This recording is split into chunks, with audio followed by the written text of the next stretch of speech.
Morning students, তোমরা সবাই কেমন আছো? তো আজকে আবার আমাদের দেখা হলো নতুন একটা অধ্যায় নিয়ে। আজকে আমরা আলোচনা করব। তো ইতিমধ্যে আমাদের পরিচিত হয়েছে যে আমরা ভূগোল বিষয় নিয়ে আলোচনা করব। ঠিক আছে? তো এখন তো বর্ষাকাল, মানে বর্ষা চলে এসেছে বলা যেতে পারে। তো তোমাদের যে যেখানে থাকো বর্ষা কেমন হচ্ছে? আচ্ছা, সবার কাছে বর্ষা যেখানে হচ্ছে সবার বাড়ির কাছাকাছি কি কোথাও জল দাঁড়িয়ে গেছে? জল দাঁড়িয়ে গেছে না? আচ্ছা, কেন বলো তো এই যে জল দাঁড়িয়ে যাচ্ছে কেন? দেখা গেল কারোর বাড়ির সামনে জল বেশি পরিমাণে দাঁড়িয়ে আছে, আবার কারোর বাড়ির সামনে দেখা গেল জল একটু কম পরিমাণে দাঁড়িয়ে আছে, তাই তো? তো কেন বলো তো এটা হচ্ছে? বলতে পারবে কেউ? আচ্ছা, আর একটা জিনিস বলো, আমরা এই যে অংশে বসবাস করছি, বলতো এটা কিসের অংশের মধ্যে পড়ছে? এটা পাহাড়, পর্বত, মালভূমি না সমভূমির মধ্যে পড়ছে? ভেরি গুড, সমভূমির মধ্যে পড়ছে, তাই তো? আচ্ছা, তো এই সমভূমি, তো এটা কোন সমভূমির অংশ আমরা বলতে পারি? এটা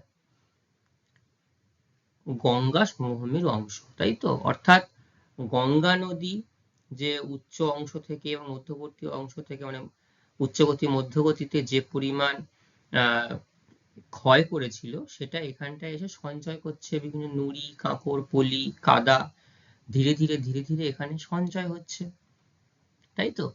ধীরে ধীরে সঞ্চয় হওয়ার ফলে এখানে যে আর ধীরে ধীরে সমভূমি তৈরি হয়েছে, এবং সঞ্চয় হওয়ার ফলে দেখবে এখানটায় কোথাও দেখবে একটু শক্ত মাটি, কোথাও একটু নরম মাটি, বা কোথাও দেখা গেলে একটু পাথুরে মাটি, বিভিন্ন জায়গায় বিভিন্ন রকম মাটি আমরা লক্ষ্য করতে পারি, তাই না? আচ্ছা, তো এই যে আমাদের বাড়ির চারপাশে বিভিন্ন অংশে, বেশিরভাগ আমরা যে এই যে অঞ্চলে বসবাস করছি, যেহেতু এটা সমভূমির একটা অংশ, তো এইখানটাতে আমরা পলি মাটির বা তোমার পলি মাটির আমরা অংশ বেশি এখানটায় দেখতে পাই, ঠিক আছে? তো এই পলি মাটিতে দেখবে বিভিন্ন জায়গায় জল দাঁড়িয়ে আছে, কেন বলো? তখন পলি মাটির জল ধারণ ক্ষমতা অনেকটাই বেশি, এবং এই মাটি ভীষণভাবে উর্বর। আমাদের এখানকার মাটি ভীষণভাবে উর্বর। দেখবে আমাদের অন্যান্য রাজ্যের অংশ থেকে, অন্যান্য রাজ্য অপেক্ষা আমাদের এই রাজ্যে, আমাদের এখানটাতে বিশেষ করে গঙ্গা তীরবর্তী যে অঞ্চল, বা আমরা যে জেলায় বসবাস করছি, দক্ষিণ চব্বিশ পরগনা, উত্তর চব্বিশ পরগনা, এছাড়াও আরো বর্ধমান, হুগলি, এই যে অংশগুলোতে দেখবে শাকসবজি বা যে কোনো ফলন অনেকটাই বেশি, তাই না? কারণ এখানটার মাটি উর্বর, সেজন্য ফসলও বেশি ফলছে, ঠিক আছে?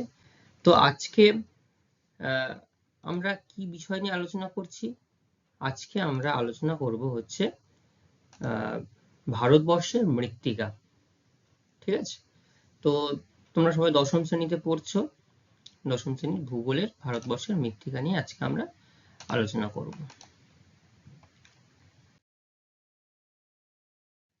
তো ঠিক আছে, দেখি, দেখো এখানটায় আমি অনেক রকমের মাটি তোমাদের সামনে দেখানোর চেষ্টা করেছি, ঠিক আছে? দেখো দুটো ছবির মাধ্যমে, এখানে কোনো কোনো মাটিতে দেখো, এখানটায় কোনো কোনো মাটিতে নুড়ি, মানে এক মিহি মিহি হয়ে আছে, কোনোটা কালো মাটি হয়ে আছে, কোনোটা একটু ধূসর রঙের মাটি হয়ে আছে, কোনোটা বাদামি মাটি হয়ে আছে, আবার লম্বা করে যে অংশগুলো দেখা যাচ্ছে এখানে কালো মাটি বেশি পরিমাণ বেশি, বালির কোনোটাতে বালির পরিমাণ বেশি, আবার কোনোটাতে কাদার পরিমাণ বেশি। তাহলে আজকে আমাদের পড়ার যে বিষয়ের অংশ হলো ভারতবর্ষের মাটি, ভারতবর্ষের মৃত্তিকা, ঠিক আছে? তো পূর্বের ক্লাসে আমরা যেগুলো আলোচনা করেছিলাম সেগুলো ইতিমধ্যেই আমরা জেনেছি, আমরা দু একবার রিভিশনও দিয়েছি, তোমাদেরকে প্রশ্ন জিজ্ঞাসা করেছি। তো সেটার পরে আমরা নতুন একটা অধ্যায় সম্পর্কে আছে জানছি, সেটা হচ্ছে ভারতবর্ষের মৃত্তিকা, ঠিক আছে? তো ভারতবর্ষ, তো শুরুতেই আমরা ভারতবর্ষের মাটির শ্রেণীবিভাগ সম্পর্কে আমাদের একটু জানতে হবে।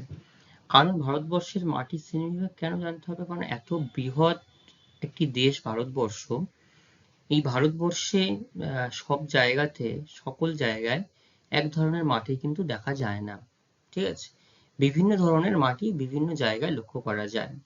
তার প্রমাণস্বরূপ আমরা দেখতে পাই কোনো অঞ্চলে মরুভূমির সৃষ্টি হয়েছে, কোথাও গাছপালার সংখ্যা অতিরিক্ত কম, কোথাও গাছপালা সংখ্যা অতিরিক্ত বেশি, আবার কোথাও খাদ্যশস্য যেটা নিয়ে আমাদের মানুষের জীবন জীবিকা, জীবন বেঁচে থাকে, সেই খাদ্যশস্য সব জায়গায় কিন্তু সমানভাবে হয় না। যতই আমরা কীটনাশক, যতই আমরা রাসায়নিক সার প্রয়োগ করি না কেন, যদি মাটির নিজস্ব উর্বরতা না থাকে, যত কিছুই আমরা দিই না কেন, কিন্তু তাহলে সেখানে শাকসবজি, উদ্ভিদ কোনোটাই সেই সঠিক পরিমাণে হবে না, ঠিক আছে? তো তার জন্য এই ভারতবর্ষের মাটির শ্রেণীবিভাগটা আমাদের জানতে হবে। তো ভারতবর্ষের মাটির শ্রেণীবিভাগটা কেন করা হলো? যে ভারতবর্ষের কোথায় কি ধরনের মাটি দেখা যায়, কোন কোন অঞ্চলে মাটির বৈশিষ্ট্য একই ধরনের, কোন কোন অঞ্চলে মাটির গঠন ক্ষমতা, গ্রথন ক্ষমতা, নুড়ি, কাঁকর বা পলি বা বালির কোথায় কোথায় তার সমান বৈশিষ্ট্য রয়েছে, সবকিছুর উপর নির্ভর করে কি করলো ICAR, এরা কারা? এটা ভারতীয় গবেষণা সংস্থা, যেটা কৃষিকাজ সম্পর্কিত বিভিন্ন গবেষণা করে থাকে। এদের সদর দপ্তর হচ্ছে দিল্লিতে। কোথায় বললাম? দিল্লিতে। তো এই সংস্থা, যার পুরো কথা হচ্ছে Indian council of agricultural research. কি বললাম আরেকবার শুনে নাও, নোট ডাউন করে নাও একটু, Indian council of agricultural research, ঠিক আছে? এনারা কি করলেন, মাটির উৎপত্তি, মাটির বৈশিষ্ট্য, উদ্ভিদ, শিলাস্তরের গঠন এবং জলবায়ু তারতম্য, এই জিনিসগুলোর উপরে তারা তারতম্য অনুসারে ভারতবর্ষের মাটিকে প্রধানত 8টি ভাগে এবং 26টি উপবিভাগে ভাগ করেছে। কটি ভাগে ভাগ করেছে? 8টি ভাগে ভাগ করেছে। তো দেখবে আমাদের দশম শ্রেণীর পাঠ্য পুস্তকে 8টি শ্রেণীবিভাগ আমাদের এখানে করা নেই। তো আমাদের সিলেবাস অনুযায়ী আমরা এখানে 6টি শ্রেণীবিভাগ এবং 6টি মৃত্তিকা সম্পর্কে আমরা জানবো আজকে, ঠিক আছে? তো প্রথমেই কি আসছে শ্রেণীবিভাগটা আমরা দেখে নিই। প্রথমেই আসছে পলি মাটি, ঠিক আছে? তো পলি মাটি একদম সহজ, শুরুতেই আমি তোমাদের বলছিলাম, মার উদাহরণ দিতে গিয়ে পলি মাটির গল্প, তোমার উদাহরণ দিয়ে আমি গল্প বলছিলাম। এই পলি মাটির 4টি ভাগ রয়েছে, খাদার রয়েছে, ভাঙ্গার রয়েছে, ভাবর রয়েছে, ধাঙ্কার রয়েছে। নামগুলো শুনে কেমনটা মনে হচ্ছে না? একদম ভয় পাওয়ার কিছু নেই, একদম সহজ জিনিস। এখন নামগুলো শুনছি বলে আমাদের এখন একটু খটোমটো লাগছে, যখন আমরা বিস্তারিতভাবে জানবো একদম সহজ জিনিস। পলি মাটির পরে আমাদের দ্বিতীয় যে শ্রেণীবিভাগ আছে তার নাম হচ্ছে কালো মাটি, ঠিক আছে? তারপরে আছে লাল মাটি, তো দেখবে একদম সহজ, কালো, লাল এই সবগুলো নামগুলো আছে। ল্যাটেরাইট মাটি, এরপর হচ্ছে মরু মাটি, তারপরে হচ্ছে পার্বত্য মাটি।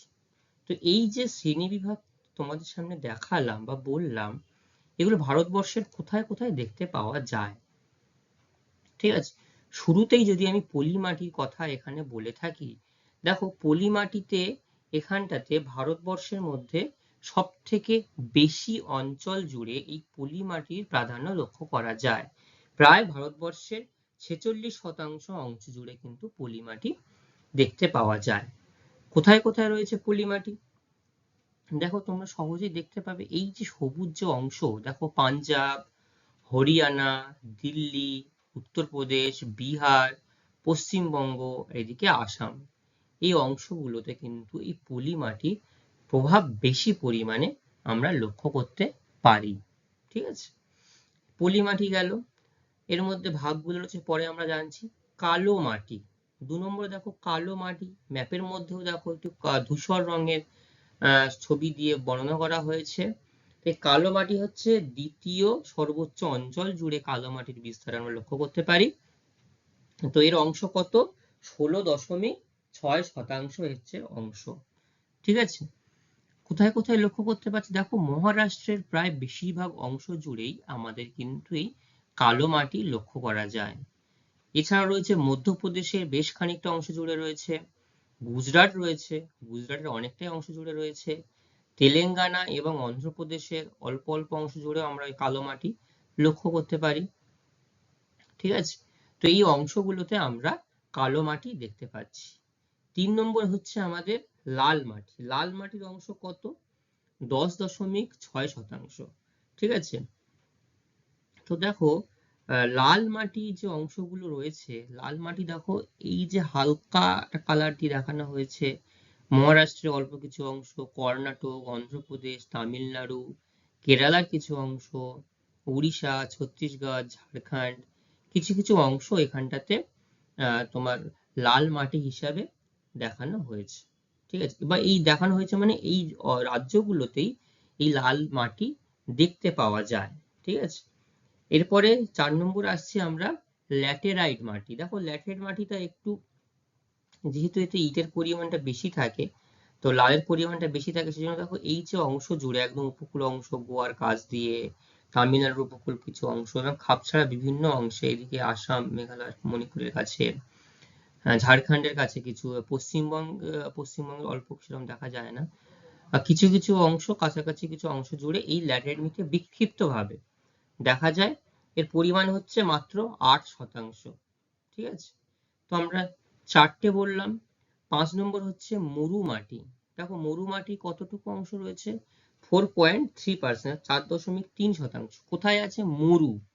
অর্থাৎ আমরা প্রথমেই বুঝতে পারছি মরু কোথায় আছে। আমাদের একমাত্র রাজ্য, যেটা হচ্ছে রাজস্থান। বিখ্যাত মরুভূমির নাম কি? থর মরুভূমি। ভেরি গুড, থর মরুভূমি। এই থর মরুভূমি এখানটাতে আবার আমাদের মরু গবেষণাগার কেন্দ্র রয়েছে যোধপুরে, এবং এখানটাতেই দেখো যে মরু অঞ্চলের যে মরু মাটি ওই ওই অংশ জুড়েই বিস্তৃত রয়েছে, আর বাইরে কিন্তু সেরকম ভাবে লক্ষ্য করা যায় না। আচ্ছা, এরপরে হচ্ছে পার্বত্য মাটি। পার্বত্য মাটি কোনগুলো? দেখো এই যে পার্বত্য, অর্থাৎ যে অংশগুলোতে পাহাড় পর্বত বেশি পরিমাণে লক্ষ্য করা যায়, লাদাখ, জম্মু কাশ্মীর, হিমাচল প্রদেশ, উত্তরাখণ্ড, এদিকে সিকিম, এবং আমাদের পশ্চিমবঙ্গের মধ্যে দার্জিলিং, এই যে অংশগুলো লক্ষ্য করা যাচ্ছে, অরুণাচল প্রদেশের কিছুটা লক্ষ্য করা যাচ্ছে, এই অংশগুলোতে কিন্তু এই পার্বত্য মাটি আমরা দেখতে পাই। ঠিক আছে, তো দেখো ম্যাপটা দেখলে তোমরা পরিষ্কার দেখতে পাচ্ছ ম্যাপের মধ্যেই এখানটাতে পলি মাটির পরিমাণ সব থেকে বেশি, প্রায় হচ্ছে 46%। তারপরে দ্বিতীয় সর্বোচ্চ অঞ্চল জুড়ে রয়েছে আমাদের কালো মাটি, তার অংশ 16%, 16 দশমিক কিছুটা। তারপর লাল মাটি 10%-এর কাছাকাছি, পার্বত্য মাটি 8%-এর কাছাকাছি, ল্যাটেরাইট রয়েছে 8%, মরু মাটি 4.3%। তো এইভাবে আমাদের ভারতবর্ষের পুরো অংশ জুড়ে মাটি এইভাবে আমাদের শ্রেণীবিভাগ হয়েছে এবং বিভক্ত হয়ে রয়েছে। ঠিক আছে, আচ্ছা এরপরে যেটা আমরা জানবো, প্রথমে যে অংশটা আমরা প্রথম যে শ্রেণীবিভাগটা পলি মাটি সম্পর্কে জানবো। তো পলি মাটি সম্পর্কে প্রথমে কি বলা হয়েছে?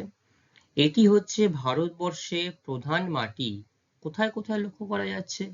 সিন্ধু, গঙ্গা, ব্রহ্মপুত্র এই সমভূমি এবং দক্ষিণ ভারতের নদী অববাহিকা বদ্বীপ এবং পূর্ব পশ্চিম উপকূল অঞ্চলে প্রায় 15 লক্ষ বর্গ কিমি অঞ্চল জুড়ে। অর্থাৎ এই 15 লক্ষ বর্গ কিমি বলতে প্রায় ভারতবর্ষের মোট আয়তনের প্রায় 46% অঞ্চল জুড়ে কিন্তু এই পলি মাটি দেখা যায়। ঠিক আছে, তো পলি মাটির দেখো আমি পুরো ছবি এখানে দেখিয়েছি, দেখো একদম পুরো মিহি সুন্দর মাটি, পলি মাটি। এই যে এই মাটির অংশটা, যেটা দ্বিতীয় ছবিটা দেখালাম, দেখো এই মাটির অংশটা আমরা আমাদের এই অংশে বেশি দেখতে পাই। এখানে কাদা চটচটের ভাগ একটু বেশি থাকে। আরো একটা দেখিয়েছি, দেখো বৃহৎ অংশ জুড়ে পলি মাটির একটা অংশ রয়েছে, চাষবাসের ক্ষেত্রে ব্যাপক পরিমাণ চাষ করা হয়। আচ্ছা, উৎপত্তি কিভাবে হলো এর? এর উৎপত্তি হয়েছে, যদি আমরা উত্তর ভারতের নদীগুলো দেখি, উত্তর ভারতের বিভিন্ন নদীগুলি রয়েছে, হিমালয় পর্বত, এবং দক্ষিণ ভারতের নদীগুলো দাক্ষিণাত্য মালভূমি ও পূর্বঘাট ও পশ্চিমঘাট পর্বত ক্ষয় করেছে। তাহলে উত্তর ভারতের নদীগুলি কি ক্ষয় করেছে? হিমালয় পর্বত ক্ষয় করেছে। দক্ষিণ ভারতের নদীগুলি দাক্ষিণাত্য মালভূমি, তার সঙ্গে পূর্বঘাট এবং পশ্চিমঘাট পর্বত। ঠিক আছে, ক্ষয় করার ফলে যে পলি বালি কাদা সঞ্চিত হয়েছে, এছাড়াও উপকূল অংশে সমুদ্রজাত তরঙ্গের ফলে যে পলি বালি কাদা সেগুলো সঞ্চিত হয়েছে, এগুলো সঞ্চিত হতে হতে যে মাটির সৃষ্টি হয়েছে তাকে আমরা বলছি পলি মাটি। ঠিক আছে, তো পলি মাটির উপাদান এবং বৈশিষ্ট্য কি আছে? দেখো একদম শুরুতেই প্রথম যে বৈশিষ্ট্যটা পড়লেই আমরা দেখতে পাচ্ছি এখানটায়, এই মাটি খুব সূক্ষ্ম পলি। দেখো ছবিগুলো দেখলেই তোমরা একটু বুঝতে পারবে, বা মাটি তোমরা এখানে সবাই হয়তো হাতে নিয়ে নাড়াচাড়া করেছো, দেখেছো, সূক্ষ্ম পলি এবং খনিজ কণার সমন্বয়ে গঠিত হয়েছে। ঠিক আছে, এই মাটির সুষম গ্রথন, অর্থাৎ প্রত্যেকটা পলি একে অপরের সঙ্গে সুন্দরভাবে লেগে থাকার জন্য গ্রথন ক্ষমতা খুব বেশি, মানে গ্রথন হয়ে খুব ভালো হয়েছে বলে জল ধারণ ক্ষমতাটা অনেকটাই বেশি, যেটা বিভিন্ন চাষের ক্ষেত্রে, শাকসবজি চাষের ক্ষেত্রে প্রয়োজন হয়। যদি জল ধারণ ক্ষমতা যদি না থাকে যে মাটি, তাহলে সেখানে কিন্তু মাটি উর্বরতা যেমন পাবে না এবং সেই শাকসবজি সঠিক পরিমাণে বৃদ্ধিও হবে না। ঠিক আছে, আচ্ছা, এই মাটি সুগভীর হয় এবং মাটির গভীরতা সর্বত্র সমান নয়। কেন সর্বত্র সমান নয়? কারণ সেটা হচ্ছে যে এই যে মাটিগুলো যেহেতু পলি মাটি এবং মাটিগুলো বিভিন্ন সমভূমি অঞ্চল থেকে আসছে, এবং এই মাটিকে বিভিন্ন ক্ষেত্রে অপরিণত মাটিও বলা যেতে পারে। সব জায়গায় সমানভাবে গভীর হয় না, কারণ মাটিটা নদী পলি বালি থেকে যে অংশগুলো সে জমা হচ্ছে, ধীরে ধীরে হচ্ছে, কোনোটা বেশি দিন হচ্ছে, কোনোটার অংশ দীর্ঘদিন ধরে হচ্ছে। ঠিক আছে, সেই জন্য বলছে গভীরতা সব জায়গায় সমান নয়। এই মাটিতে কি কি থাকে? যে মাটি এত উর্বর, জৈব পদার্থ অনেকটাই কম থাকে, তবুও ফসফরাস, পটাশিয়াম, এই যে অংশগুলো এখানটায় থাকে, ঠিক আছে, তার জন্য এই মাটি অনেকটা উর্বর হয়। ঠিক আছে,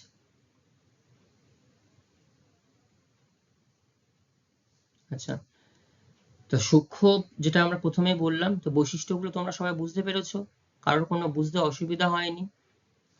ঠিক আছে, খুব সহজ সহজ বৈশিষ্ট্য এখানে আছে আমাদের।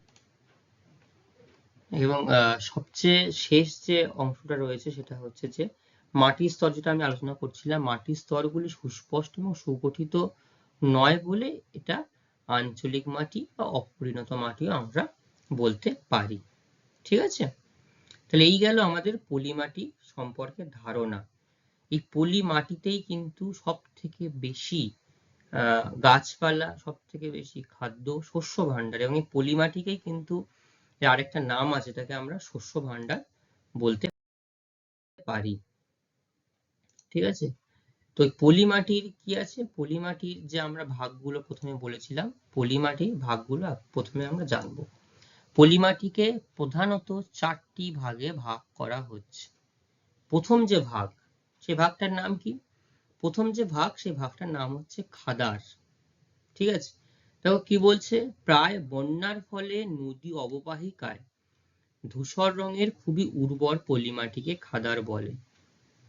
ঠিক আছে, তাহলে নদী বন্যা হচ্ছে মানে কোথায়? নদী অববাহিকা অঞ্চলেই থাকবে, কাছাকাছি অংশে থাকবে, সেখানে যে ধূসর রঙের উর্বর পলি মাটি সেটাকে আমরা খাদার বলছি।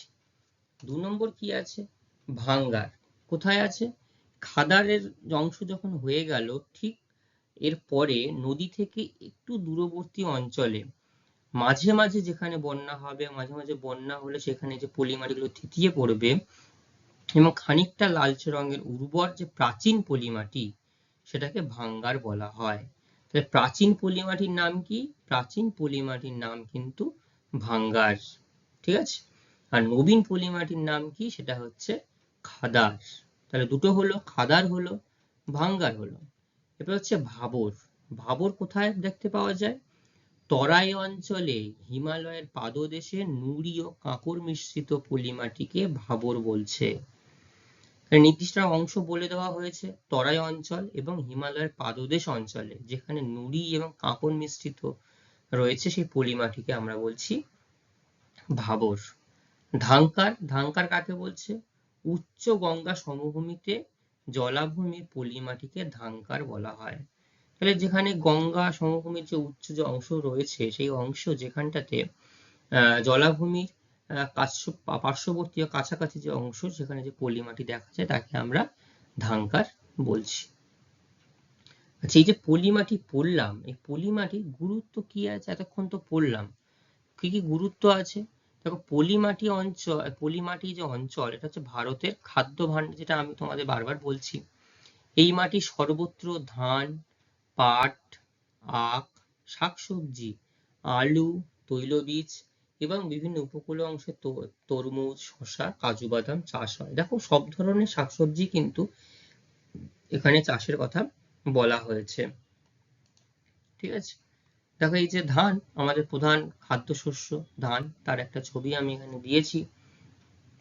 আরো একটা উদাহরণ দিয়েছি, পাট।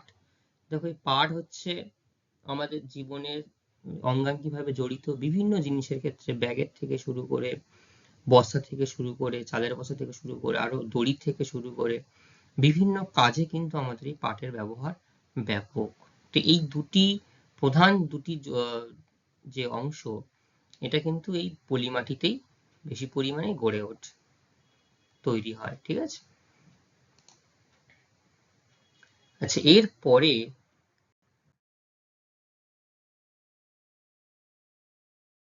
যে অংশটায় আমরা আসছি সেটা হচ্ছে আমাদের দ্বিতীয় যে অংশ ছিল, তার নাম আমি কি বলেছিলাম? আচ্ছা, তার বলার আগে একটু জাস্ট বলে দিই। দেখো, এই যে ছবিটা দেখতে পাচ্ছ, ছবিটা দেখে কিছু বুঝতে পারছো? ছবিটা কিসের ছবি বলো তো? ভেরি গুড, তুলো বা কার্পাস যেটা আমরা বলি, তাই তো? তো দেখো, এই কার্পাস কিন্তু সব থেকে বেশি হয় এই কালো মাটিতেই, সব থেকে বেশি এবং খুব ভালো হয়। ঠিক আছে, তো এই কালো মাটি কিভাবে হয়েছে? কালো মাটি কোথায় কোথায় দেখা যায়? আমরা যখন ম্যাপের মধ্যে, মানচিত্রের মধ্যে দেখছিলাম, তখন আমরা বলে দিয়েছিলাম মহারাষ্ট্র, মধ্যপ্রদেশ এবং গুজরাটের কিছু অংশ এবং তেলেঙ্গানার কিছু অংশে। কতটা অংশ জুড়ে রয়েছে? 5.46 লক্ষ বর্গ কিলোমিটার জুড়ে, অর্থাৎ শতাংশের হিসাবে 16.6% জুড়ে কালো মাটি বা রেগুড় মাটি দেখা যায়। ঠিক আছে, এর উৎপত্তি কেমন আছে? কিভাবে উৎপত্তি হলো কালো মাটি? তো এই উপদ্বীপীয় যে মালভূমি ছিল বা মালভূমি আছে, উপদ্বীপীয় মালভূমির উত্তর পশ্চিম অংশে অগ্নুদ্গম, কি ধরনের অনুদ্গম হয়েছে? বিদার অগ্নুদ্গম হয়েছে। তার ফলে ব্যাসল্ট লাভা স্বল্প বৃষ্টি এবং উচ্চ উষ্ণতায় আবহবিকারগ্রস্ত হয়েছে, ক্ষয়প্রাপ্ত হয়েছে। ক্ষয়প্রাপ্ত হওয়ার ফলে সঞ্চিত হয়ে কালো মাটির সৃষ্টি হয়েছে। ঠিক আছে, তো স্থানীয় ভাষায় একে কি নামে ডাকা হয়? স্থানীয় ভাষায় এর নাম হচ্ছে রেগুড় মৃত্তিকা। এটা কোথা থেকে এসেছে? তেলেগু শব্দের রেগুড়া থেকে এসেছে এই আমাদের রেগুড় নামটি। ঠিক আছে, আচ্ছা, কেন এটি কালো রং হয়েছে?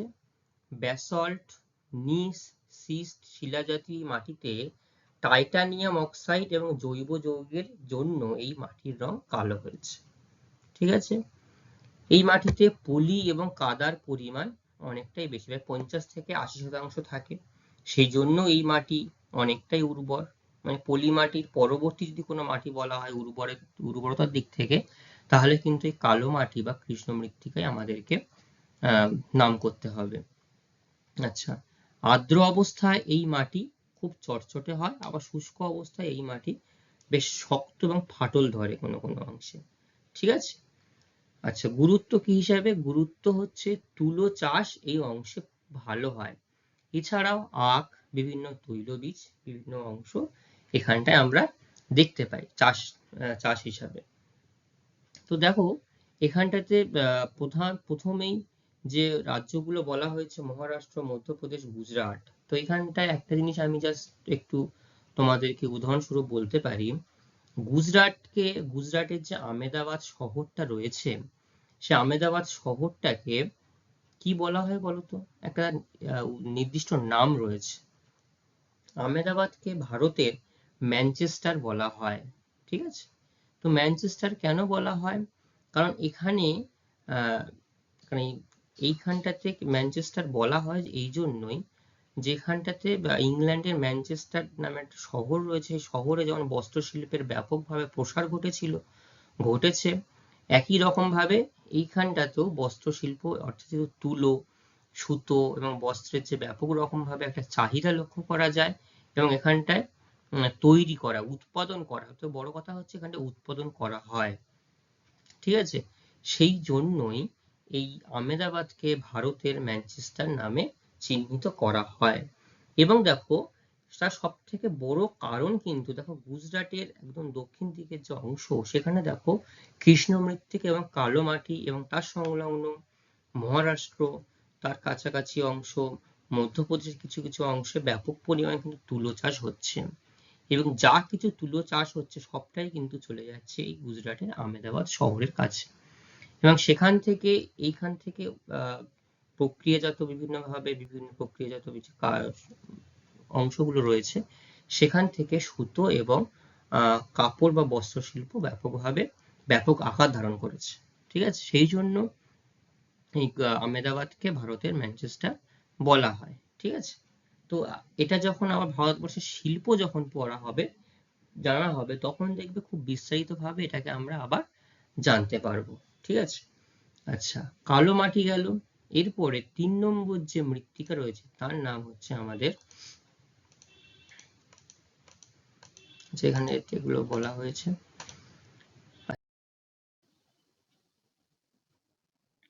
আচ্ছা দেখো এর পরবর্তী যে শ্রেণীবিভাগটা আমাদের সামনে আসছে, দেখো ছবির মাধ্যমে তোমরা একটু হলেও আন্দাজ করতে পারছো, এটা হচ্ছে লাল মাটি নিয়ে আমরা এবার আলোচনা করব। এটা 3 নম্বর ভাগ। ঠিক আছে, লাল মাটি। তো এই লাল মাটি ভারতবর্ষের হচ্ছে তৃতীয় প্রধান মাটি অঞ্চল। প্রথমে ছিল হচ্ছে পলি মাটি, প্রায় 40% বেশি অংশ জুড়ে রয়েছে। তারপরে কালো মাটি 16% অংশ জুড়ে রয়েছে। তারপরে আসছে লাল মাটি, যেটা 10% খানিকটা বেশি অংশ জুড়ে সারা ভারতবর্ষে লক্ষ্য করা যায়। দেখো ছবি দেখলে বুঝতে পারবে লাল মাটি মানে কিন্তু প্রায় লাল রঙেরই প্রায়। ঠিক আছে, তো কিভাবে সৃষ্টি হলো? অধিক উষ্ণতায় এবং আর্দ্রতায় গ্রানাইট এবং নিঃশিলা গভীরভাবে যখন আবহবিকার হয়েছে, এই আবহবিকার হয়ে যাওয়ার ফলে লাল মাটির সৃষ্টি হয়েছে। ঠিক আছে, বৈশিষ্ট্য কি আছে? লোহার কণার পরিমাণ বেশি থাকায়, অর্থাৎ লোহার চূর্ণ বিচূর্ণ অংশ, লোহার কণার পরিমাণ বেশি থাকায় এই লাল রঙের হয় এই মাটি। এবং কিছু কিছু জায়গায় হয়েছে বাদামি, ধূসর এবং হলুদ রঙেরও হতে পারে। আচ্ছা, ফসফরাসের পরিমাণ খুব বেশি, কিন্তু নাইট্রোজেন, চুন ও হিউমাসের পরিমাণ খুব কম, ফলে একটু অনুর্বর প্রকৃতির হয়ে থাকে বা দেখা যায়। আচ্ছা, এতে পলি এবং বালির ভাগ মোটামুটি বেশি, জল ধারণ ক্ষমতা কম, মাঝারি ধরনের। একটি লাল দোআঁশ মাটি, যেটা পলির ভাগ বেশি থাকে, আর একটা লাল বেলে, যেখানে পলির ভাগ কম। এই দু ধরনের মাটি আমরা আবার দেখতে পাই। ঠিক আছে, তো কি কি গুরুত্ব আছে? গুরুত্ব হচ্ছে অনুর্বর হলেও এই মাটিতে সার দিয়ে এবং সেচ দিয়ে, অর্থাৎ বিভিন্নভাবে যদি বৃষ্টি না হয় সেচ কার্য করে এখানে মিলেট, বাদাম, ভুট্টা, সয়াবিন, তামাক, তৈলবীজ, ডাল, কফি ইত্যাদি আমরা চাষ করতে পারি। ঠিক আছে,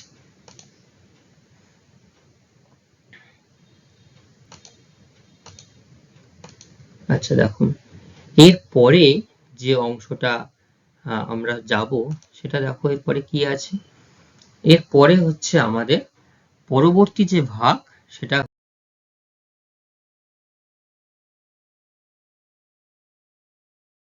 হচ্ছে আমাদের ল্যাটেরাইট মাটি। দেখো এই যে ল্যাটেরাইট সয়েল। ঠিক আছে, তো এই মাটি কিভাবে সৃষ্টি হলো? ল্যাটেরাইট শব্দ, এই যে ল্যাটেরাইট, ল্যাটিন শব্দ ল্যাটার, এর অর্থ হচ্ছে ইট। ঠিক আছে, সেখান থেকে এর নাম এসছে ল্যাটেরাইট। কোথায় কোথায় আছে? কেরল, কর্ণাটক, তামিলনাড়ু, অন্ধ্রের পূর্বঘাট এবং পশ্চিমঘাট পর্বত, ঝাড়খণ্ড এবং পশ্চিমবঙ্গের যে মালভূমি রয়েছে, মেঘালয় মালভূমি এবং আন্দামান নিকোবরও কিছু পরিমাণে। অর্থাৎ প্রায় এই যে যে রাজ্যগুলো বললাম এর প্রায় 2.5 লক্ষ বর্গ কিলোমিটার অঞ্চল জুড়ে এই মাটি দেখতে পাওয়া যায়, ল্যাটেরাইট মৃত্তিকা। ঠিক আছে, এই ল্যাটেরাইট মৃত্তিকা দেখো এর শতাংশের বিচারে কতটা অংশ রয়েছে, শতাংশের বিচারে এটা হচ্ছে 8% অঞ্চল জুড়ে দেখা যায় শতাংশের বিচারে, অর্থাৎ চতুর্থ স্থান অধিকার করে আছে ভারতবর্ষের মৃত্তিকার শ্রেণীবিভাগের মধ্যে। কিভাবে সৃষ্টি হলো এই ল্যাটেরাইট মৃত্তিকা?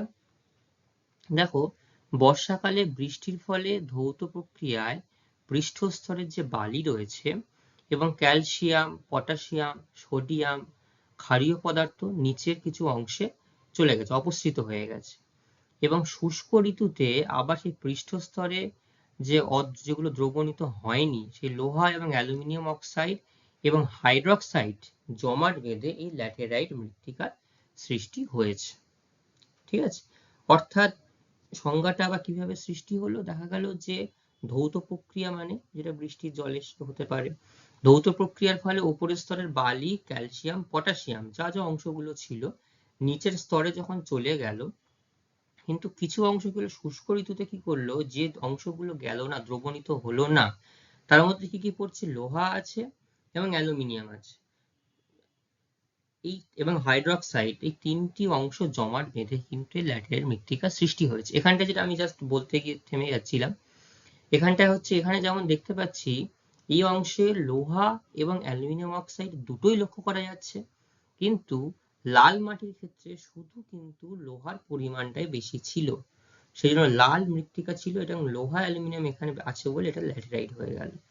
ঠিক আছে, আচ্ছা, উপাদান আর বৈশিষ্ট্য কি কি আছে, পৃষ্ঠস্তর থেকে ক্ষারীয় অক্সাইডগুলি নিম্ন স্তরে স্থানান্তরিত হয়েছে, ফলে অম্লধর্মী হয়ে গেছে মাটি।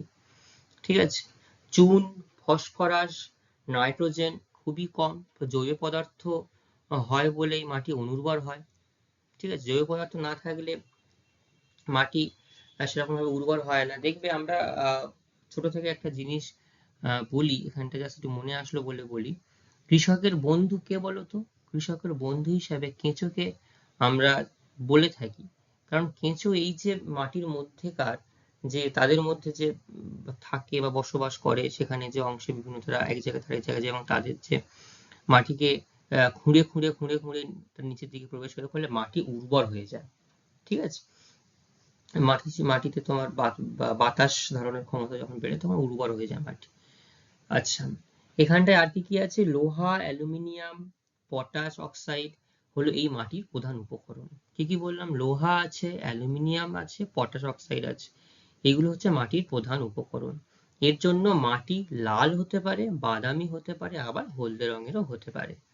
ঠিক আছে, এই মাটি কিছু কিছু জায়গায় খুবই শক্ত হয় এবং কিছু কিছু জায়গায় মৌচাকের মতো গর্ত সমন্বিত হয়। সেটা কিসের জন্য হয়, সেস্কুই অক্সাইডের জন্য এই মাটি খুব শক্ত হয়। একটু নামটা খটোমটো মনে রাখতে হবে, সেস্কুই অক্সাইড। যদি আমাদের কাছে প্রশ্ন আসে যে কিসের জন্য এই ল্যাটেরাইট মাটি শক্ত হয়, তখন আমরা বলবো সেস্কুই অক্সাইডের জন্যই কিন্তু আমাদের এই মাটি শক্ত হয়। ঠিক আছে, আচ্ছা, আর্দ্র অবস্থায় এই মাটি যেমন নরম, আবার শুকিয়ে গেলে এই মাটি কিন্তু ইটের মতো শক্ত হয়ে যায়। দেখো, যে ছবিটা দেখতে পাচ্ছি আমরা, ছবিটা দেখলে একটু আমরা করতে পারছি যে যেন এটা মনে হচ্ছে ইট গুলোকেও ভেঙে চূর্ণ বিচূর্ণ করে কেউ এখানে রেখে দিয়েছে, সেই জন্য পুরো সেরকমই দেখতে লাগছে। তো সেই জন্য প্রথমে বলছে শুকিয়ে গেলে ইটের মতো শক্ত হয়ে যায়। ঠিক আছে, তো এটা হচ্ছে কৃষির অনুপযুক্ত, কৃষি সেরকম ভাবে হয় না। তো সেজন্য কি হচ্ছে, জলসেচ দ্বারা কিছু কিছু অংশে মিলেট এবং অল্প কিছু বাজরা জাতীয় শস্য এখানে চাষ করা যায়, এবং গ্রামাঞ্চলে এটাকে রাস্তাঘাট এবং বাড়িঘর নির্মাণের জন্য বেশি পরিমাণে এর ব্যবহার করা হয়ে থাকে। ঠিক আছে, আচ্ছা, এই পর্যন্ত যা বললাম কারোর কোনো বুঝতে কি অসুবিধা হচ্ছে? হয়নি। আচ্ছা, আমরা কটা পাঠ করলাম মৃত্তিকার এতক্ষণ পর্যন্ত? আমরা পড়লাম মৃত্তিকা এতক্ষণ পর্যন্ত কটা পড়লাম, 4টে ভাগ করলাম, তাই তো? কেউ একটু বলো আমাকে, প্রথম পার্টটা কি ছিল? পলি মাটি, ভেরি গুড। আচ্ছা, পলি মাটি, তার পাশে একজন কেউ বলো, পলি মাটি কত বর্গ কিলোমিটার অঞ্চল জুড়ে ভারতবর্ষে আর লক্ষ্য করা যায়? কত? 15 লক্ষ বর্গ কিলোমিটার, তাই তো? Very good. আচ্ছা, কেউ একজন বললো শতাংশের বিচারে কতটা অংশ জুড়ে বিস্তৃত রয়েছে? শতাংশের বিচারে 46%। বাহ, ভেরি গুড। এই পলি মাটি আর একটা নাম আছে, কি বলা হয় একে? একে খাদ্য ভাণ্ডার আমরা বলতে পারি, তাই তো? আচ্ছা, পলি মাটিকে কটি ভাগে ভাগ করা যায়, কে বলবে? 4টি ভাগে। বাহ, ভেরি গুড। পলি মাটির পরে আমরা কি পড়লাম? কালো মাটি, তাই তো? কোন অঞ্চলে বেশি দেখতে পাওয়া যায় বলতো এটা? মহারাষ্ট্র, গুজরাট। বাহ। তারপরে কি পড়লাম? লাল মাটি। লাল মাটি আমাদের পশ্চিমবঙ্গে কোথায় দেখতে পাওয়া যায়? বীরভূম আর বাঁকুড়া। বাহ, খুব ভালো। এক্ষুনি কি পড়লাম আমরা? ল্যাটেরাইট মৃত্তিকা, তাই তো? এতক্ষণ যে 4টে মৃত্তিকা পড়লাম তার মধ্যে দেখো সব থেকে বেশি অনুর্বর কিন্তু হচ্ছে এই ল্যাটেরাইট মৃত্তিকা। ঠিক আছে? আচ্ছা, এরপরে আমাদের যেটা আসছে সেটা আমরা একটু এবার করব। কি আসছে দেখি। এর পরের যে অংশটা আসছে সেটা হচ্ছে ভারতবর্ষের 5মতম যে মৃত্তিকা তার নাম হচ্ছে, আচ্ছা, এই 5ম মৃত্তিকায় যাওয়ার আগে তোমাদেরকে আমি দেখো যে দুটো মৃত্তিকা পরপর বললাম, লাল মাটি এবং ল্যাটেরাইট মাটি, তার একটু পার্থক্যটা তোমাদের একটু বলে দিই আমি। ঠিক আছে? দেখো সুন্দর করে তোমাদেরকে আমি এখানে দেখিয়েছি, পয়েন্ট অনুযায়ী দেখিয়েছি, তাহলে মনে রাখতে আমাদের সুবিধা হবে। দেখো এখানে দুটো ছবিও আমি দিয়েছি পাশাপাশি, যাতে আমাদের একটু চিনতে, জানতে, বুঝতে সুবিধা হয়। প্রথমে লাল মাটি, তার প্রক্রিয়া কি বলছে? যান্ত্রিক এবং রাসায়নিক আবহবিকার দ্বারা এটি সৃষ্টি হয়েছে বা সৃষ্টি হয়। ল্যাটেরাইট মাটি কিভাবে সৃষ্টি হয়? ল্যাটেরাইট মাটি সৃষ্টি হয় ধৌত ও কৌশিক প্রক্রিয়ায় সৃষ্টি হয়। ঠিক আছে? আচ্ছা, কণা কি আছে? লাল মাটি পলি ও বালি কণা দ্বারা গঠিত। দেখো এখানে পলির সামান্য হলো মিহি মিহি আছে, পলি বালি কণা দ্বারা গঠিত হয়েছে। আর এই ল্যাটেরাইট মাটি গঠিত হয়েছে কাঁকর এবং নুড়ি দ্বারা, তাই তো? 3 নম্বর পার্থক্য কি আছে? এতে লোহা থাকলেও অ্যালুমিনিয়াম কিন্তু অনুপস্থিত আছে। ঠিক আছে? লোহা থাকলেও অ্যালুমিনিয়াম অনুপস্থিত আছে, কিন্তু ল্যাটেরাইটে লোহা এবং অ্যালুমিনিয়াম একসঙ্গে থাকে। আচ্ছা, উর্বরতার কি বলেছে? লাল মাটি ল্যাটেরাইট অপেক্ষা বেশি উর্বর এবং এর জল ধারণ ক্ষমতাও বেশি। তাহলে যে মাটি যত বেশি উর্বর হবে তার জল ধারণ ক্ষমতাও তত বেশি হবে, এটা আমাদের কিন্তু সবসময় মনে রাখতে হবে। তারপর লাস্ট হচ্ছে ল্যাটেরাইট মৃত্তিকা যেটা রয়েছে, লাল মাটি অপেক্ষা, ঠিক উল্টোটাই হবে এতে। লাল মাটি অপেক্ষা ওটা অনুর্বর এবং জল ধারণ ক্ষমতা খুবই কম বা প্রায় নেই বললেই চলে। আচ্ছা, এরপরে যেটা আমরা জানবো সেটা হচ্ছে লাল মাটির ঠিক পরের অংশ, সেটা হচ্ছে মরু মাটি। তো মরু কথাটা শুনলেই আমরা বুঝতে পারছি যে আমাদের মরু অঞ্চল। কোথায় মরু অঞ্চল রয়েছে? ভারতবর্ষের একমাত্র মরুভূমি থর মরুভূমি রয়েছে কোন রাজ্যে? রাজস্থান, তাই তো? রাজস্থান মরুভূমি এবং তার সংলগ্ন পাঞ্জাব এবং হরিয়ানা এবং গুজরাটের উত্তর অংশের কিছু অংশ জুড়ে প্রায় 1,42,000 বর্গ কিমি অঞ্চলে শতাংশের বিচারে মাত্র 4.32% অবস্থান করছে। একটা ছবি এখানে তোমাদের আমি দেখাই, তাহলে খুব বুঝতে সুবিধা হবে। এই হচ্ছে আমাদের মরু মৃত্তিকা। তাহলে মরুতে কোন গাছ জন্মায় আমরা ছোটবেলা থেকেই জেনে আসি মোটামুটি। ঠিক আছে? তো তার আগে একটু দেখে নিই এই কিভাবে এর উৎপত্তি হয়েছে মরু মাটির। চরম শুষ্কতা এবং ব্যাপক উষ্ণতার প্রসারের জন্য বেলে পাথরের যান্ত্রিক আবহবিকারের কারণে কিন্তু মরু মাটির সৃষ্টি হয়েছে। ঠিক আছে? এই মরু মাটির উপাদান বৈশিষ্ট্য কি কি আছে? মরু মাটি শিরোজেম নামে পরিচিত। ঠিক আছে? বালি সমৃদ্ধ মাটি, ফলে জল ধারণ ক্ষমতা কম। আমাদের এখানে ধরো এই যে বাড়ি তৈরি করার জন্য বালিগুলো আমরা দেখি, এই বালির ওপর যদি জল দিই, সেই জল কি বালি গ্রহণ করতে পারে? পারে না। তাহলে স্বাভাবিকভাবে আমরা বালির পরিমাণ যেহেতু বেশি আছে, তাই এই মাটির জল ধারণ ক্ষমতা খুবই কম। 2 নম্বর বৈশিষ্ট্য কি আছে? মাটির রং বাদামি, হলুদ ও হালকা হলুদ। কি বললাম? মাটির রং এখানে বাদামি, হলুদ ও হালকা হলুদ। আচ্ছা, অধিক বাষ্পীভবন হয় এই অঞ্চলে। যেহেতু অধিক বাষ্পীভবন হয়, বাষ্পীভবন হওয়ার জন্য এই অংশেতে তোমার ম্যাগনেসিয়াম এবং সোডিয়াম লবণের ভাগ বেশি এবং লবণাক্ত ধরনের মৃত্তিকা হয়। জৈব পদার্থ প্রায় থাকে না বললেই চলে। সেই জন্য এই মাটি অনুর্বর এবং এতে নাইট্রোজেন ও ফসফরাসের পরিমাণ কিছু পরিমাণ থাকে। কি আছে গুরুত্ব? তো স্বাভাবিকভাবে আমরা জানি মরু মৃত্তিকা মানেই এখানে অর্থাৎ এখানে যে মরু জাতীয় উদ্ভিদ, ক্যাকটাস জাতীয় উদ্ভিদ, তাই তো, কাঁটা জাতীয় ক্যাকটাস জাতীয় উদ্ভিদ কিন্তু এখানটাতে দেখতে পাই আমরা। এটা কি করে, যেহেতু এখানে জল সহজে পাওয়া যায় না, তো এই ক্যাকটাসের যেটা শিকড় ও মূল সেটা অনেক গভীরে প্রবেশ করে সেখান থেকে তারা জল অনেক সংগ্রাম করে তাদেরকে জল সংগ্রহ করতে হয়, ঠিক আছে।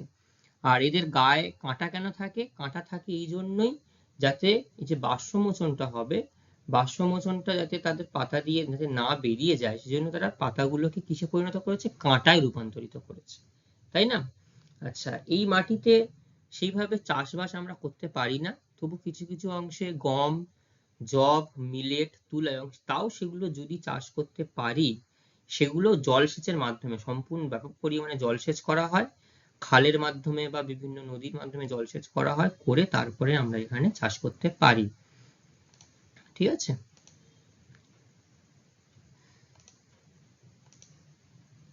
আচ্ছা, এরপরে যে আমরা যেটা দেখবো সেটা হচ্ছে লাস্ট যে মৃত্তিকা, সেটা হচ্ছে পার্বত্য মৃত্তিকা। তো পার্বত্য মৃত্তিকা মানে আমরা বুঝতেই পারছি পাহাড় পর্বতের অংশ যে মৃত্তিকা দেখা যায় সেটাই হচ্ছে পার্বত্য মৃত্তিকা।